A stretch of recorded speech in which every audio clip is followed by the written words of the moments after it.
Muy buenas tardes, profesor.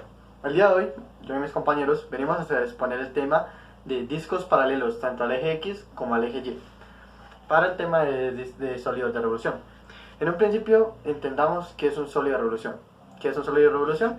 Es un sólido el cual se gira alrededor de su eje generando un objeto tridimensional. Va de la siguiente manera. Tenemos un triángulo, ¿cierto? Si ese triángulo lo giramos alrededor de su eje, lo que nos hace es que nos genera un polígono. En este caso, un polígono como este. En eso se determina un sólido de revolución. Ahora, para saber el método de ejes paralelos al X o Y de un sólido de revolución, realizamos lo siguiente. Hola, en este video les hablaré el método de los discos en paralelo al eje X. Se refiere a un método que nos dice que el volumen que genera un sólido por el giro que este es generado por una gráfica cualquiera, f de x, el cual se define por un intervalo a hasta b a través del eje horizontal al eje y viene dado por la siguiente fórmula, la cual se generaliza para toda K positiva. ¿Esto qué quiere decir? Con la fórmula anterior se puede hallar el volumen del sólido por el método de discos de la función. Se puede decir de cierta manera que está ligada a la recta paralela del eje X y que genera un reflejo opuesto a la función. Un dato a tomar es que el volumen solo se toma como si fuese la parte externa, ya que la parte interna o la parte de la función hasta el espejo es despreciable. En primera parte tendríamos dos integrales, una que sería la parte de la suma de la recta paralela hasta donde comienza la función y por otra parte la integral de la recta paralela. Dicho de esta forma tendríamos lo siguiente. La integral de pi por función de x menos k y esto elevado al cuadrado por dx menos la integral de pi por menos k elevado al cuadrado por dx.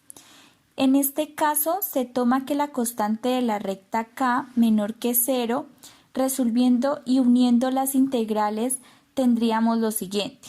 Integral de pi por función de x menos k y esto elevado al cuadrado menos k elevado al cuadrado por dx. Resolviendo el signo tendríamos que la integral de pi por función de x menos k, esto elevado al cuadrado, menos k elevado al cuadrado por dx.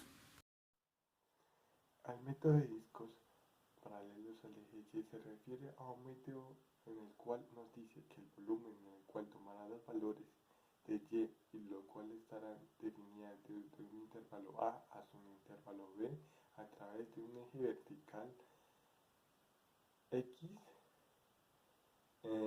que viene dado por la fórmula que aparece en pantalla. Esto nos quiere decir que con la anterior fórmula podríamos calcular el volumen de un sólido por el método de discos, lo cual estará ligado a una recta paralela al eje Y, en la que nos generará un reflejo opuesto al de la función. Un dato que toca tener en cuenta es que solo calcularemos el volumen de la parte externa, ya que el volumen de la parte interna o el reflejo de la función hasta el espejo no se tendrá en cuenta. Es decir, por eso en la integral podemos ver que hay como dos funciones. Una es el volumen total de todo menos el volumen que está en la parte interna. Demostración. La primera parte tendríamos que hay dos integrales. Una sería la parte que es la suma de la recta paralela hasta donde comienza la función y por otra parte la integral de la recta paralela. Dicho de esta forma tendríamos la siguiente fórmula. La integral de pi por f de y menos k elevado a la 2 de y menos la integral de pi por menos k elevado a la 2 de y. En este caso se toma la constante de la recta k menor a 0 y resolviendo y uniendo las integrales tendríamos lo siguiente, que la integral de pi por f de y menos k elevado a la 2 menos k elevado a la 2 de y. Resolviendo el signo que está entre ellas, diríamos que la integral de pi f de y menos k elevado a la 2 menos k elevado a la 2 de y sería la ecuación que nos permitiría encontrar el volumen. Para que entendamos mejor lo que es los discos paralelos al eje X, vamos a realizar el siguiente ejercicio, que dice: se tiene la función y igual a x más 1 que va desde los intervalos 0,4, que genera un sólido que gira con respecto a una recta paralela ubicada en la posición y igual a menos 4 o k igual a menos 4. Determina el volumen del sólido que gira a través de la recta paralela en torno al eje X. Entonces tenemos: con los datos que nos proporciona el ejercicio podemos reemplazarlo en la fórmula general y nos quedaría que volumen es igual a la integral que va de 0 hasta 4 de pi multiplicado por x más 1 menos 4 y todo esto elevado al cuadrado menos 4 elevado al cuadrado de dx. Operando signos nos quedaría que la integral que va de 0 hasta 4 de pi que multiplica a x más 1 más 4, esto elevado al cuadrado, menos 16 de dx. Distribuimos la integral y operamos de nuevo y quedaría que la integral que va de 0 hasta 4 de pi que multiplica a x más 5 elevado al cuadrado de dx menos la integral que va de 0 hasta 4 de pi multiplicado por 16 de dx. Operando nuevamente nos quedaría que la integral que va de 0 hasta 4 de pi que multiplica a x cuadrado más 10x más 25 de dx menos la integral que va de 0 hasta 4 de pi que multiplica a 16 de dx. Luego calculamos las integrales indefinidas y luego las evaluamos en los límites. Nos quedaría que I1 va a ser igual a x al cubo sobre 3 más 10x al cuadrado sobre 2 más 25x. Y nos queda que I2 es igual a 16x. Operamos y nos queda que pi que multiplica a x al cubo sobre 3 más 5x al cuadrado más 25x evaluado entre 0 y 4 menos pi que multiplica a 16x evaluado también entre 0 y 4. Esto va a ser igual a pi que multiplica a 4 al cubo sobre 3 más 5 por 4 elevado al cuadrado más 25 por 4 menos pi que multiplica a 16 por 4. Operamos y nos queda que pi que multiplica a 64 sobre 3 más 80 más 100 menos pi por 64. Operamos y nos queda que pi multiplica a 604 sobre 3 menos 64 pi. Operamos y nos queda que 412 sobre 3 pi va a ser igual a 137.33 unidades cúbicas. Ya viendo un ejercicio con el eje X, ahora realizamos un ejercicio, pero esta vez con respecto al eje Y. Para ello realizamos lo siguiente. Se tiene una función raíz de y igual a raíz de x, el cual va a estar desde los intervalos desde 0 a 4. Se tiene con respecto a una línea paralela al eje Y, la cual está en la posición y igual a menos 4 o k igual a menos 4. Determinar el volumen del sólido de revolución con respecto a la recta paralela. Para ello realizamos lo siguiente. Con el ejemplo anterior, primero lo que tenemos que pasar es los términos de x a términos de y.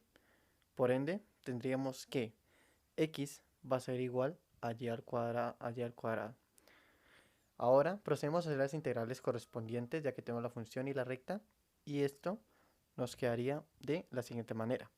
La integral de pi por la función menos la recta elevado al cuadrado de y menos la integral de pi por la recta al cuadrado. Resolviendo esto, tendríamos que la integral de pi por y a la 4 más 8y al cuadrado más 16 de y menos la integral de pi menos 4 elevado al cuadrado de y. Resolviendo esto nos dará el siguiente resultado y no tenemos que olvidar los límites de integración. Ahora, continuando con lo anterior y sin olvidar los límites de integración, ya integrando de 0 a 4 tendríamos el siguiente resultado, que sería pi por 4 quintos a la 5 más 32 sobre 3 a la 3 más 64 menos pi menos 64, que sería la integración ya analizada.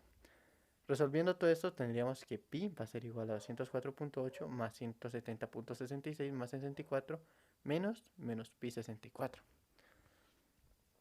Acabando esto y realizando todo esto, tendríamos que el resultado sería 438.66 pi más 64 pi, que nos daría el volumen, que sería 502.3 pi, el sólido de revolución. Este es el resultado final de la función de la recta paralela con respecto a la función una vez integrada. Y aquí tendríamos su gráfico correspondiente.